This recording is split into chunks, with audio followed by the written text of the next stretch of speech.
புத பகவானின் அதிதேவதையான ஸ்ரீ மகாலட்சுமியின் அருள் பெற்ற மிதுன ராசி நேயர்களே, ஹே விளம்பி ஆண்டு தொடங்கும் பொழுது சூரியன் 11ஆம் இடத்திலும், புதன் 10ஆம் இடத்திலும், சுக்கிரன் 10ஆம் இடத்திலும், ராகு 3ஆம் இடத்திலும், சனி 6ஆம் இடத்திலும், குரு 4ஆம் இடத்திலும், கேது 9ஆம் இடத்திலும், செவ்வாய் 12ஆம் இடங்களிலும் சஞ்சாரம் செய்கிறார்கள்.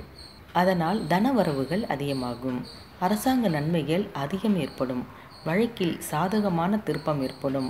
பதவி உயர்வு, சம்பள உயர்வு போன்றவைகளுடன் உள்ளூர் மாற்றமும் கிடைக்கும்.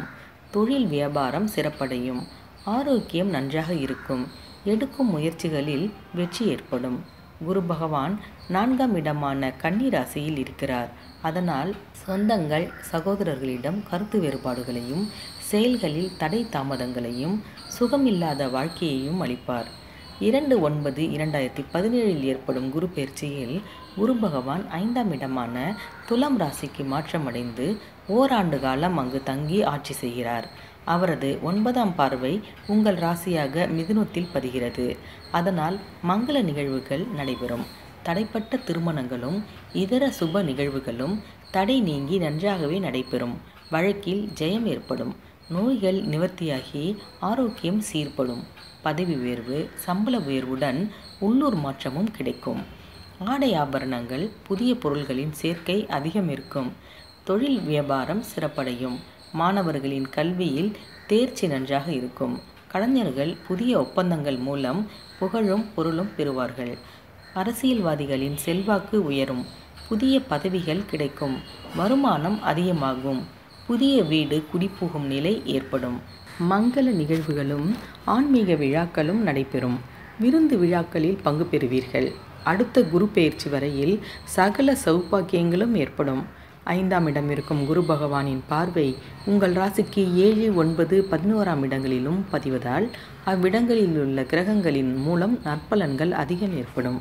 சனி பகவான் உங்கள் ராசிக்கு 6ஆம் இடமான விருச்சகத்தில் இருக்கிறார். 13/1/2018 சனி பெயர்ச்சியாகி தனுசு ராசிக்கு செல்கிறார். சனி பகவான் 6ஆம் இடமான விருச்சிக ராசியில் இருக்கும் வரையில் தனவரவுகள் மிக நன்றாக இருக்கும். வழக்கில் நல்ல மாற்றம் ஏற்படும். நீண்டகால நோய்கள் நிவர்த்தியாகும். எடுக்கும் முயற்சியில் வெற்றி ஏற்படும். பகைவர்கள் அடங்கி இருப்பார்கள். சனி பெயர்ச்சிக்கு பின் 13/1/2018 முதல் 2.5 ஆண்டு காலம் தனுசு ராசியில் சனி இருக்கும் வரை சனி பகவானின் 7ஆம் பார்வை உங்கள் ராசியாகிய மிதுனத்தில் பதிகிறது. அதனால் அடிக்கடி வெளியூர் பயணங்கள் ஏற்படும். பண செலவுகள் அதிகமாகும். வீண் அலைச்சல்களும் செயல்களில் தாமதங்களும் ஏற்படும். குடும்பத்தை பிரிந்து வெளியிடங்களில் வசிக்கும் சூழ்நிலை ஏற்படும். பணிமாற்றம், பதவி மாற்றம் இருக்கும். பதவி உயர்வு, சம்பள உயர்வு தள்ளி போகும். சுப நிகழ்வுகள் தள்ளி போகும். பெண்களுக்கு கர்ப்ப கோளாறுகள், மூட்டு வலிகள், சரும நோய்கள் உண்டாகி பின்னர் முற்றிலுமாக அகன்றுவிடும். விலையுயர்ந்த பொருள்கள் காணாமல் போகலாம். பயணங்களில் பாதுகாப்பு இல்லாமல் விபத்துக்குள்ளாகலாம். தொழில் வியாபாரம் மந்தமடையும். வீண் வம்புகளும் சண்டை சச்சரவுகளும் கருத்து வேறுபாடுகளும் ஏற்படக்கூடுமாதலால் அனைவரிடமும் சுமூகமாக இருப்பது மிகவும் அவசியம். ராகு பகவான் உங்கள் ராசிக்கு 3ஆம் இடமாகிய சிம்மத்தில் இருக்கிறார். அதனால் பிராணிகள் மூலம் லாபம் ஏற்படக்கூடும். முயற்சிகள் வெற்றியடையும். 27/7/2017 ஏற்படும் ராகு கேது பயிற்சியினால் ராகு பகவான் உங்கள் ராசிக்கு 2ஆம் இடமான கடக ராசிக்கு சென்று 1.5 ஆண்டு காலம் அங்கு ஆட்சி செய்கிறார். அதனால் குடும்பத்தை பிரிந்து வேறு இடங்களில் வசிக்கும் நிலை ஏற்படும்.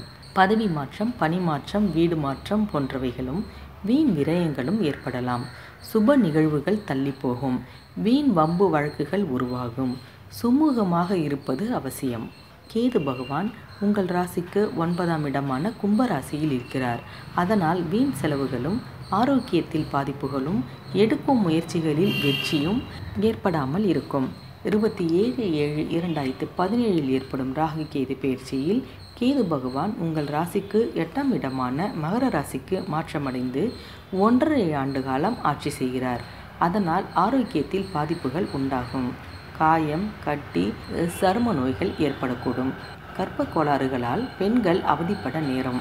வீண் பேச்சுக்களால் வம்பு வழக்குகள் உருவாகலாம். திருடர்களாலும் ஆயுதங்களாலும் விபத்துக்களாலும் பாதிப்புகள் நேரலாம். 1.5 ஆண்டு காலம் கவனமாகவும் பொறுமையாகவும் இருப்பது மிகவும் அவசியம். இனி நட்சத்திர பலன்களை பார்க்கலாம். மிருகசீரிஷம் 3, 4ஆம் பாதங்கள். திட்டமிட்ட தனவரவுகள் கிடைக்கும். வழக்கில் நல்ல மாற்றம் ஏற்படும். சுப நிகழ்வுகள் நடைபெறும். குலதெய்வ வழிபாடும் ஆலய தரிசனங்களும் மகான்களின் ஆசிகளும் கிடைக்கும். உள்ளூர் மாற்றமும் பதவி உயர்வும் கிடைக்கும். மகன் அல்லது மகளுக்கு புதிய வேலை கிடைக்கும். விருந்து விழாக்களில் கலந்து கொள்வீர்கள். பந்துக்களும் நண்பர்களும் தக்க சமயங்களில் உதவியாக இருப்பார்கள். ஆரோக்கியத்தில் பாதிப்புகள் ஏற்பட்டு அகலும். திருவாதிரை நட்சத்திரத்தில் பிறந்தவர்களுக்கு பணவரவுகள் எதிர்பார்த்தபடி வந்து சேரும். சுப நிகழ்வுகள் இல்லத்தில் நடைபெறும். வேறு வீடு குடிபோகும் நிலை ஏற்படலாம். புதிய பொருள்கள் வாங்குவீர்கள். பெண்களுக்கும் முதியோர்களுக்கும் ஆரோக்கியத்தில் பாதிப்புகள் ஏற்பட்டு அகலும். வெளியூர் பயணங்கள் ஏற்படும். விருந்து விழாக்களில் கலந்து கொள்வீர்கள். விலையுயர்ந்த பொருள்களை பாதுகாப்பாக வைத்து கொள்ளாவிட்டால் திருட்டு போக நேரிடும். புனர்பூசம் 1, 2, 3ஆம் பாதங்களில் பிறந்தவர்களுக்கு எதிர்பார்க்கும் பணவரவுகள் வந்து சேரும். மங்கள நிகழ்வுகள் நடைபெறும். நண்பர்களும் உறவினர்களும் தக்க சமயங்களில் உதவியாக இருப்பார்கள். வீடு மாற்றும் சூழ்நிலை ஏற்படும். தொழில் வியாபாரம் நன்றாக நடைபெறும். குலதெய்வ வழிபாடு நிகழ்வுறும். பெண்களுக்கு சம்பள உயர்வு பதவி உயர்வு போன்றவைகளும் போனஸும் கிடைக்கும். தங்க ஆபரணங்களுடன் வெளியூர் பிரயாணம் செய்வதை தவிர்க்க வேண்டும். இவைதான் மிதுன ராசிக்காரர்களின் தமிழ் புத்தாண்டு சிறப்பு பலன்கள்.